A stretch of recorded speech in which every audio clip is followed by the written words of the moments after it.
Okay, so they did it. They did it. Texas court just ruled, and medical debt is going to be plastered all over credit reports, even though there was an agreement in place, there was a rule in place. This is Stephen A. Williams, president and founder of the creditrepairshop.com and summinsmaster.com. A major twist just dropped in the medical debt saga with the CFPB is now asking the court to vacate its own rule. The CFPB has asked the court to vacate its own rule. Now, a Texas court had overturned and said that medical debt should be reported, but CFPB could have appealed and came back and said, hey, we want to continue with this rule.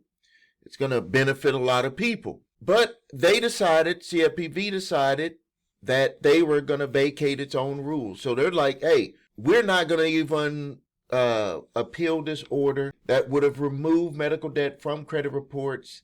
In this video, I'll break down why the reverse course was potentially done and what it means for you and your credit, and 5 moves that you need to make to protect your score. Taking action and protecting your score. So why did the CFPB reverse this rule? After industry groups sued, the CFPB joined them in asking the court to throw out the rule banning medical debt from credit reports. They argued that the rule exceeded their regulatory authority under the Fair Credit Reporting Act, FCRA.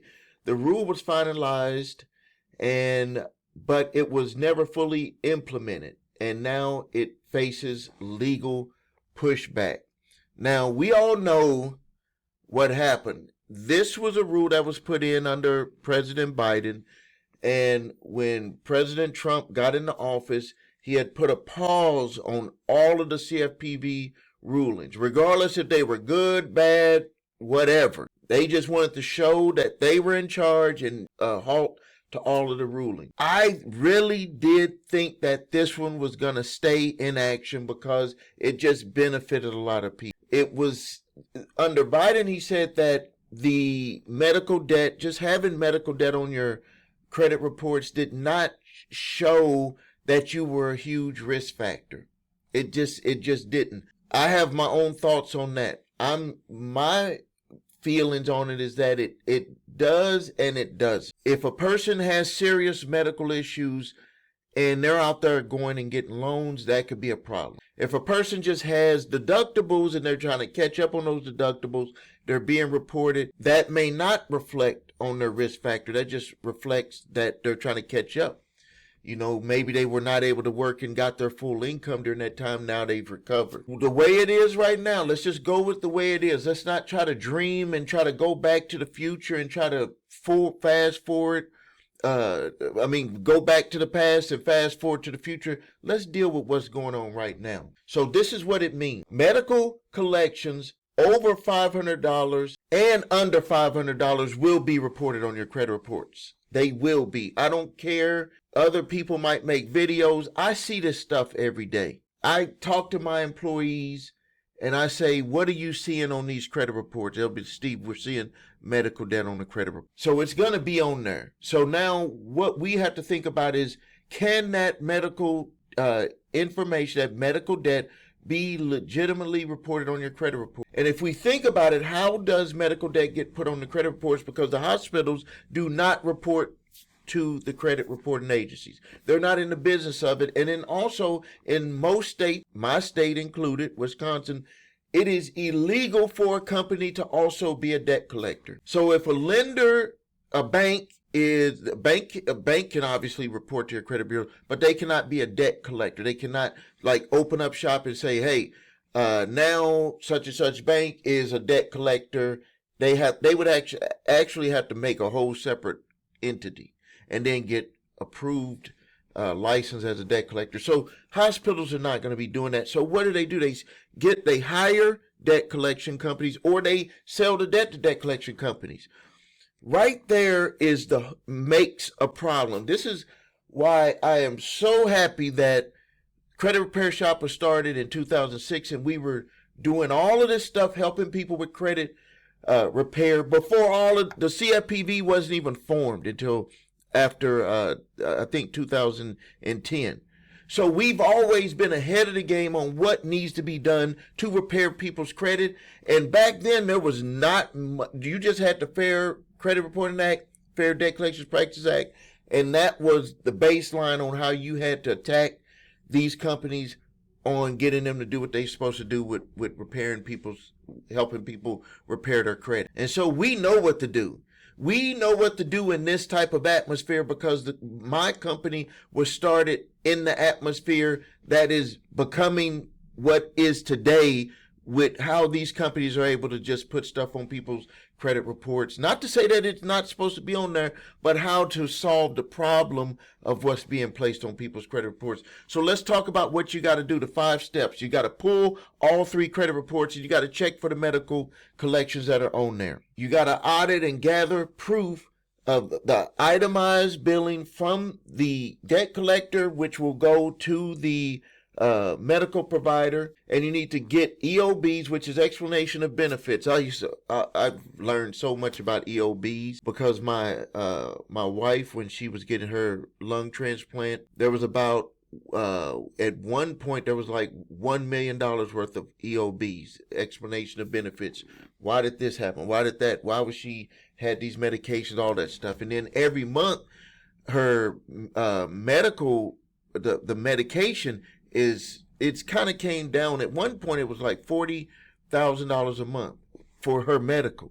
I mean her medication, 40 different pills. Like I was like, I don't even know how you can take that. I watch her do it. I support her, and like whatever she, just imagine taking throughout the day over 40 different pills that you have to take. If you don't take them, lungs are going to get rejected. It's down now, but I know for a fact one medication is over $10,000 that she still has to take to this day, because we had to go through a special process to even get that approved. And yes, our medical insurance is very high. So you got to go through and get your EOB so you know what was supposed to be billed to you and what was not supposed to be billed to you, that it should have been under insurance or co-pays, whatever. And then you need to dispute any inaccurate information on your credit report. So regardless if the debt is yours or not, it has to be accurate. Information cannot be shared by unauthorized third parties, and you have a right to dispute all of that information. And then anything that is, so you can get information taken off your credit reports. This is what is so great about the credit repair shop. You can get that information taken off your credit reports, but you need to deal with that debt. And that's why with the credit repair shop, I have 8-point validation system, two-phase settlement process, because there's going to be some debts that you're going to have to settle. We help you settle that. Number 5 is you need to stay plugged into what is going on in your state with legislation when it comes to dealing with debt collectors, also nationwide when it comes to dealing with debt collectors. And you could just see what happened with the CFPB. They're pulling back rules that would have seemed favorable to consumers. So you got to stay plugged in. If you need help with your credit, visit thecreditrepairshop.com. Watch video of what makes us different so you can see my 8-point validation process, my 2-phase settlement process. If you need your credit reports and scores, go to the website your3scores.com to grab your TransUnion, Equifax, Experian, credit reports, and all 3 scores. If you have debt collectors coming after you, grab my 3-pack of letters. They're free. Or you can go to summonsmaster.com, upload your debt collection letter. It'll create an exclusive certified debt validation letter. All you have to do is sign it, send it off certified mail with this green one. If you're too busy, we could do it for you. Got 2 of them sitting right here that we got to send out. You can go to the credit repair shop. You'll see the button for that. If you're getting sued by debt collectors, go to summonsmaster.com, upload a PDF copy of your summons. It'll create a fully formatted response to every allegation and a defense to potentially win your case. This is done based off of what we've done for years, helping our clients in court situations being sued by debt collectors. This is not something that is made up on ChatGPT or something like that. No, the defenses that are built based off of the documentation that you upload has helped people win their cases. You can go to our website and see the proof. Those are proof. If you already have a default judgment or you're getting garnished, we can also help you. Go to the creditrepairshop.com and we can help you with that. Thank you for your time. Subscribe to the channel. Post your questions and comments. It's Stephen A. Williams, president and founder of the creditrepairshop.com and summonsmaster.com.